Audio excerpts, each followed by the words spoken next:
Hi, I'm Dr. Kevin Mailo, and you're listening to the Physician Empowerment Podcast. At Physician Empowerment, we're focused on transforming the lives of Canadian physicians through education and finance, practice transformation, wellness, and leadership. After you've listened to today's episode, I encourage you to visit us at phys-empowerment.ca, that's PHYS, empowerment.ca, to learn more about the many resources we have to help you make that change in your own life, practice, and personal finances. Now on to today's episode. Hi, everyone. It's Kevin Mailo with the Physician Empowerment Podcast, and we've got Jayna Amadasun joining us again on the show. Super excited because every episode we've discussed has been really high impact and very thought-provoking. So Jayna, for those of you who do not know, is she wears a lot of hats, but she's the founder of Ember Impact Global, which is a healthcare consultancy and coaching firm. Jayna has an extensive background in healthcare herself. And today's topic is going to be covering workplace safety as it relates to physician and other healthcare worker retention. How do we build safer workspaces so people actually want to stay? And this is a bit of a follow-up to the recruitment episode we covered earlier. So Jayna, maybe I'll get you to talk to us a little bit about your background and how it relates to today's topic. Oh, hi, Kevin. I am so, of course, I'm always excited to be here because we have such great conversations. And like you mentioned, I'm Jayna Amadasun. I am the founder of Ember Impact Global, a coaching and consulting enterprise. I work with two entities. So first of all, I work with physicians and physician organizations, helping them to navigate workplace complexities when it comes to ethical and legal issues that they may face. And how can I speak to that? I can speak to that because I do have a Doctor of Medicine degree, and I also have a master's in medical law and ethics. And so I think I'm well versed in healthcare. And I was a nurse for more than 15 years. I think I counted almost 20, and then transitioning. You're always a nurse, so you never stop being a nurse, but you stop practicing in clinical settings. But as a I think I have the knowledge base and the understanding of healthcare systems. And then with my medical law and ethics degree, I understand those pitfalls that we continually face. And so I'm so happy to be here on the show, and I'm looking forward to this conversation today. All right. So why don't we start with the hot topic? This episode is coming out in the summer of 2025, and there was a lawsuit in BC launched by a physician who works in the emergency department, and essentially she's contending wrongful dismissal for calling out unsafe working conditions to the patients in public. And she has the support of over 50 colleagues in the province who have co-signed a letter of support. And yeah, essentially, some people are saying she came out and told the truth and got fired for it. And what kind of a message does that send to colleagues, other people working in that healthcare system? So let's go there. Yeah, that's a great place to jump in. We always want our physicians to be advocates for themselves, advocates for their patients. But what we're seeing is advocacy comes with a price. And that's what this healthcare system is saying. If you advocate, you can do it probably the way I want you to do it. And that advocacy may not lead to anything. And it's like, oh, go and see the person in charge of your department, and go and see somebody who is higher up. And then they'll keep sending you to all of these people. You'll have to see this person's boss, the next person's boss. And then you don't get any resolution. And so this form of advocacy is really bold, right? And I think this is more, and this is my opinion. I'm just stating my opinion. Please, listeners, this is the opinion of Jayna. I feel like when that happened, egos were bruised, and bruised egos react in a way that they're going to make an example out of you. And so now we need to get rid of you, we need to fire you, well, you're just bad for our image. But I think these are the people that you keep in your healthcare system, those that are going to go beyond, because they're saying, I'm going to risk all that I can risk for the safety of the patient, for the safety of myself, the safety of the staff. Nobody wants to go to work and have to be faced with violent patients who are, I stories of another healthcare worker that was injured in the process, and I think this doctor just reached her limit, and she's like, something has to be done, nobody's listening to me. This was an SOS, and the institution did not see it as an SOS, and hence the firing. Yeah. And so this, this is a useful example for what a lot of healthcare professionals across the developed world feel in response to concerns for workplace safety, because it's this chilling effect, right? And while firing or dismissal is overt, there are so many subtler ways that people might experience retribution, Yeah. or a lack of support as a result of that. Yeah. And this takes a toll, as we discussed, on healthcare workers, because essentially we all bear responsibility for patient outcomes. That's written into the law, that's written into our professional ethics, and into our professional standards. But there are system level issues, and system level issues need to be addressed. And they need to be addressed because we're not having a frank conversation. So there is no real change without a frank conversation about how bad it is in some workplaces. Yeah. And you are absolutely correct. I'm not anti health administrators. Don't read me wrong, but I think they have a part to play.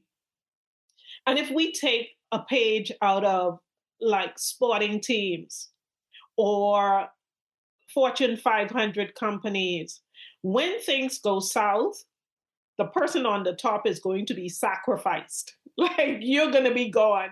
They may move a few players around, but that CEO who is ultimately responsible is gone. And that, I think, is something we don't see enough of here. We see people continue on even when the ship is sinking. And Mhm. so you have to ask yourself, as an organization, as a health authority, is this the best decision? And is this the best person for the job? Maybe we need to bring someone else in who is going to have the type of impact that we need. Because again, we're talking about retaining physician. First, we go through this elaborate recruitment process, which the dollars attached to it is astronomical. And then you get them in, but you haven't fixed your system. And so you're bringing people constantly into this broken system and expecting them to function.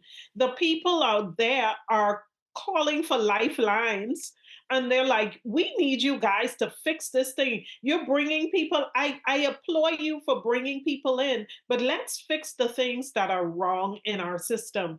Because I feel, and every time I'm opening up the news, media outlets, and reading their pages, and looking at what's happening in healthcare, the more money they spend, the more agitation I see from physicians, from nurses, because they're like, this is not the issue. The issue, yes, we have a shortage, but we only have a shortage because your system is flawed. Fix your system and people will stay. We talked about that with that gravitational pull, right? if you can do things right in your healthcare environment, why would your staff want to leave? And so let's look at Fraser Valley, or look at this system, this case in BC, and how this is being handled. Now, again, you have physicians that are seeing this, that are reading this, and you're saying, oh, we need people to come to our ER. They're going to say, no way. I don't want to be a part of that system, because that system is broken and flawed. And I think, Kevin, this is a good place for us to develop safety programs.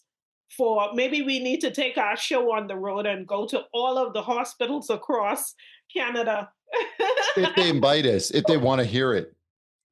Because this is it. I mean, we talk about workplace Talk about safety Lester. Yes. in Yeah. relation to patients and families, right? And if you look up the article related to the Fraser Valley complaint and lawsuit, it centers on things like machetes getting waved at staff, and a dog on the loose, A and pit bull, I think it was. yeah, and we all talk about that safety, and that certainly has to be addressed. That's a separate issue in and of itself, is the way patients in the public treat healthcare workers. There's something wrong, needs to be addressed at the highest levels. But internal safety refers to how we relate to one another as colleagues, and then how we relate to management or the system we work in. Yeah. And that's the big one. And that's the one that can actually be addressed. Yes. Right? The interprofessional relationships. These are the relationships that, if you invested time and money into fixing these relationships, your system will work almost flawlessly. You talk about them talking about being diverse and inclusive. Being diverse and being inclusive, and I think this is the thing where people don't understand. You can have a very diverse and very inclusive, but a non-equitable environment. And if there's no equity, then you're going to have injustice and a lack of fairness. And that's what we're seeing in these, because I can't, even though you're saying I can come, oh, you have an open door policy, and we use these really fancy phrases. You can come and you can talk to me, but when I do that, are we solving the problem? And I think that is the issue. What we're seeing is a spillover of problems unsolved. They are undealt with. And that erodes trust, right? Yes. And even just an acknowledgement that it's bad, like an honest, frank, blunt acknowledgement that it's bad. Yes. Yeah. Right. And that alone goes a long way to creating some safety around disclosure, and that this is our shared struggle, and that management is in it with you. Yes. As a frontline worker. Yes. And I think it's important for management to understand, and we talked about this case that came out in BC, in the UK. And this is where we when patient safety goes awry, that our healthcare systems always look and target the healthcare worker. And then that healthcare worker goes on the chopping block, and the health region or the authority walks away scot-free. And so there is a case and a landmark ruling where a hospital, NHS, was brought up for corporate manslaughter charges. And even though in the past that has been a very difficult hurdle to overcome. It was hard pressed to hold a corporation to account. Now the precedent has been set and NHS has been charged. And so what that says is if our healthcare systems and regions don't get it together, we're going to have a lot more court cases because they are going to be held accountable. And if our healthcare professionals that are working on the front line have documented proof that these things are happening and that they have told the people and the powers that be, and they fail to do something about it, we can see this now becoming a trend even in our system here in Canada. And so this is that case, and that because it's such a landmark case, it's really important for us to recognize that you can't hide behind the organization anymore. The organization, I always talked about the vicarious liability. You're going to be put right in there, and you're going to be held to account for what happens to the patients. And so I think when we're talking about safety, let's protect everybody in the system. We need to protect our doctors, our nurses, our allied health staff. We also need to protect our administrators, and we need to protect our healthcare. This is not one against the other. This is all of us coming together and doing what is right for the staff and ultimately the patient. Well, and even empowering frontline leadership or so-called low-level leadership, which I struggle with that term, but that's the term used in corporate hierarchies, to speak up, right? Not only to advocate, but to say no. Yeah.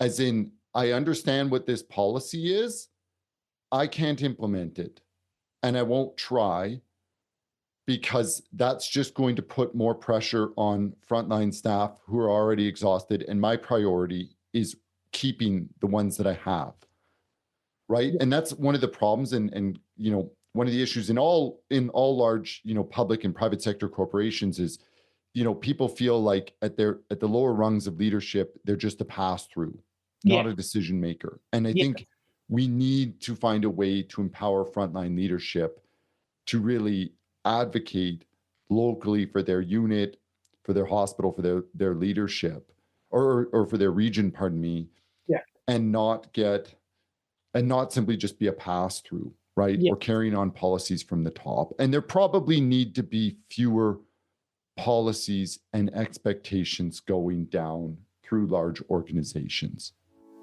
Thank you so much for listening to the Physician Empowerment Podcast. If you're ready to take those next steps in transforming your practice, finances, or personal well-being, then come and join us at physempowerment.ca, PHYS empowerment.ca, to learn more about how we can help. If today's episode resonated with you, I'd really appreciate it if you would share our podcast with a colleague or friend, and head over to Apple Podcasts to give us a 5-star rating and review. If you've got feedback, questions, or suggestions for future episode topics, we'd love to hear from you. If you want to join us and be interviewed and share some of your story, we'd absolutely love that as well. Please send me an email at kmilo@physempowerment.ca. Thank you again for listening. Bye.